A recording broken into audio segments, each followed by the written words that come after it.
Magluto tayo ng omelette guys. Ayan, ito napakasarap na pang-almusal.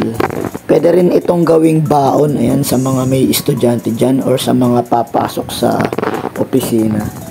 Ayan, sundan nyo lamang yung ating video, tapusin natin hanggang dulo. Nag-slice ako ng patatas or potato. Ayan, 2 pirasong patatas yan.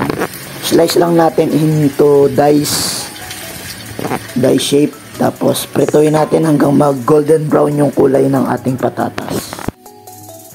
I-ready ko na yung gagamitin kong itlog. Ayan, kuha tayo sa refrigerator. Meron tayong 3 pirasong itlog. Ito yung gagamitin natin para sa ating yummy omelette. Siyempre, para lalong sumarap yung ating omelette, timplahan muna natin yung ating itlog. Lagyan lang natin ng asin, yung pampalasa, tsaka yung ating black pepper. Yan, tapos i-scramble lang natin yan. Golden brown na yung kulay ng ating diced potato. Ibig sabihin yan, luto na po yan.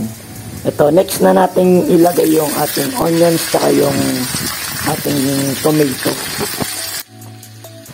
In a few minutes, ilalagay ko na yung ating nireding scrambled egg kanina. Ayan, timplado na po yung ating scrambled egg, kaya pagkaluto niyan, masarap po yan. Ayan, paikot lang po yung diskarte ng paglagay ng ating itlog para pumagit na yung kanyang mga seasonings na una nating niluto. Ayan, makikita nyo yung ating itlog luto na. Ibig sabihin, pwede na nating baligtarin yan para ma-firm yung pagkaluto ng ating omelette. Ingatan nyo lang po yung pagbaligtad para hindi masira yung kanyang texture. Ito na po yung ating yummy omelette. Easy to cook, easy to prepare. Ayan, thank you for watching. Happy breakfast to all.